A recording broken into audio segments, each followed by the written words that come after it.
ఎవరితోటి మాకు విభేదాలు ఉండవు.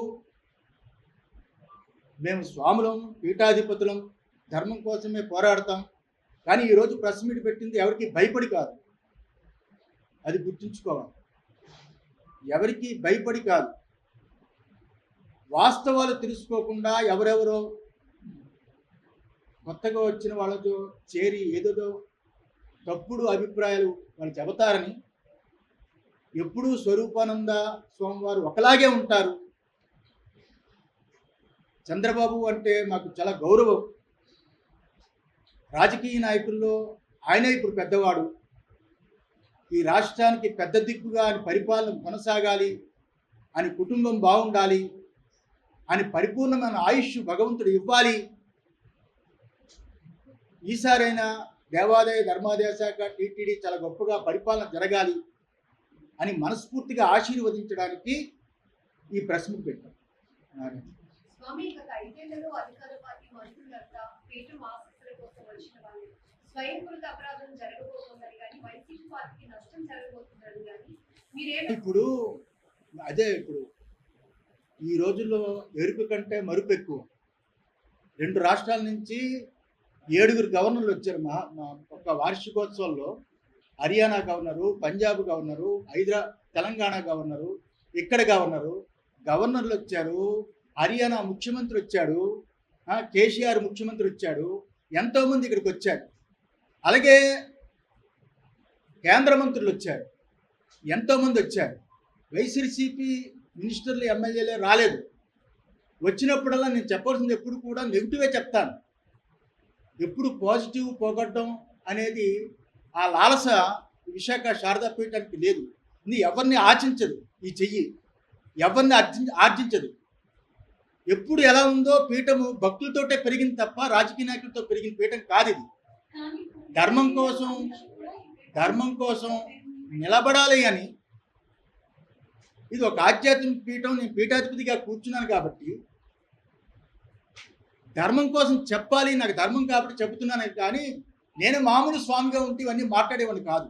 నేను ఏ రోజు కూడా నా జీవిత చరిత్ర 30 సంవత్సరాలు పీఠాధిపతిగా ఉండి ఈ రోజు 30 సంవత్సరాల్లో పరిపాలన విషయంలో నేను ఎప్పుడు మాట్లాడలేదు.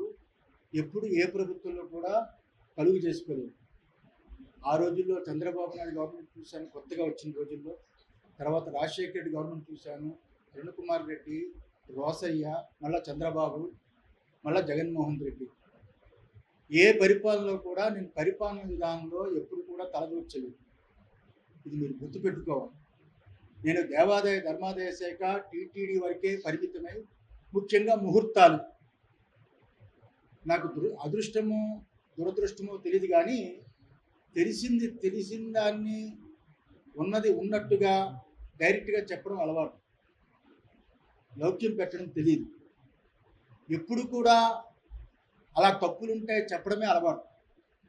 ఉదాహరణకి శ్రీశైలం ఏదైతే ఉందో ఆ శ్రీశైలం కుంభాభిషేకం చెయ్యొద్దని చెప్పింది నేను.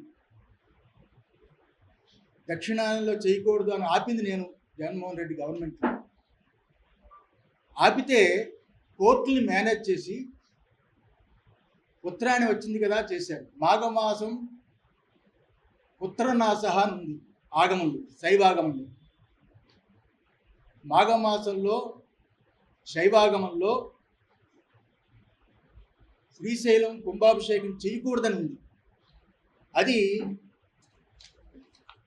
జగన్మోహన్ రెడ్డి గవర్నమెంట్లో దేవాదాయ శాఖ రాసి పంపించారు. ఇంకా చాలా ఉన్నాయి ఇందులో.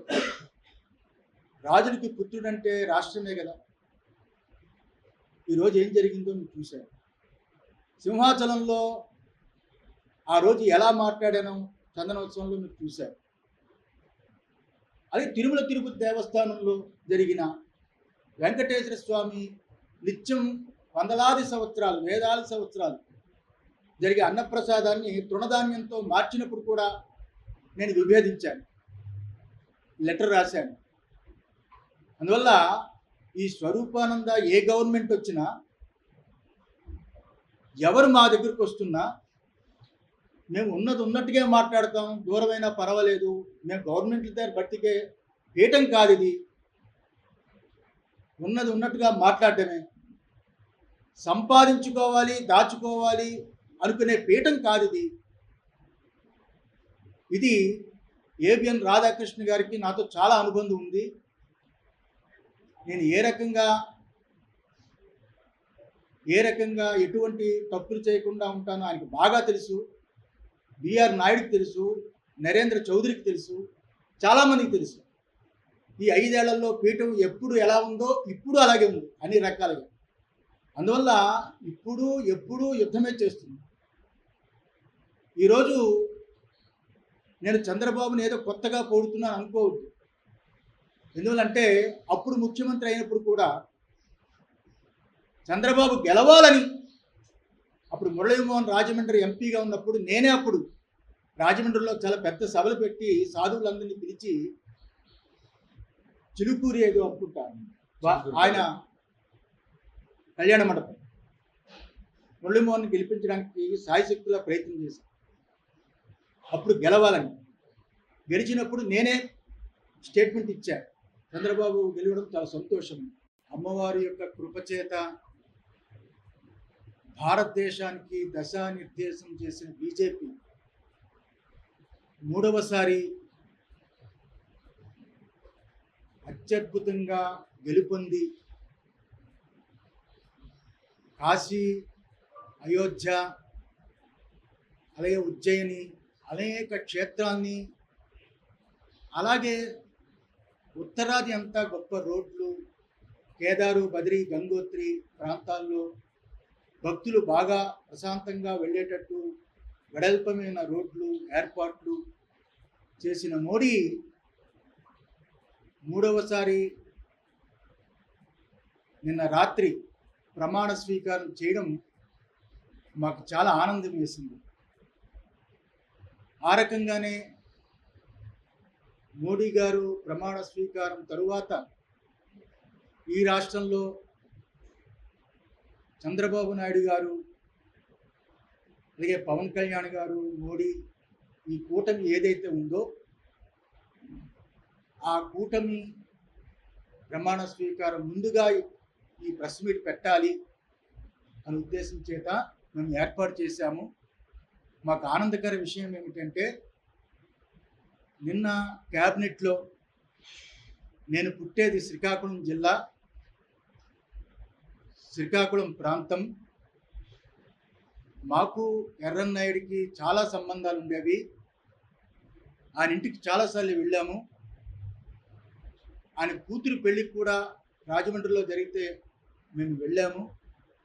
వారికి మేమంటే అపారమైన ప్రాణం. మొదటిసారి ఎంపీగా అబ్బాయి గెలిచిన తర్వాత, గెలవక ముందు అరసవెల్లిలో ఆయన ఆశీర్వదించడం కూడా జరిగింది రామ్మోహన్ నాయుడిని. అలాంటి చిన్న కుర్రాడు ఈరోజు మన ఆంధ్ర రాష్ట్రం తరపున, ముఖ్యంగా శ్రీకాకుళం జిల్లా, మేము పుట్టిన జిల్లాలో ఆయన ఉండి, ఆయన పుట్టి, ఆయన క్యాబినెట్ ర్యాంకు భారతదేశానికే ఒక మంత్రి అవడం మాకు చాలా ఆనందకరమైన విషయం. అంత గొప్ప అదృష్టాన్ని పొందాడు అంటే రామ్మోహన్ నాయుడు, చంద్రబాబు నాయుడే కారణం. చంద్రబాబు నాయుడు అతన్ని ప్రపోజ్ చేసి మంత్రిగా చేయడం చాలా ఆనందదాయకం. ఆ రకంగానే రేపు 12వ తారీఖు బహుశా 11:27 చంద్రబాబు నాయుడు ముఖ్యమంత్రిగా ప్రమాణ స్వీకారం. చాలా అత్యద్భుతమైన ముహూర్తము, సింహలగ్నము, చాలా బ్రహ్మాండమైన ముహూర్తము.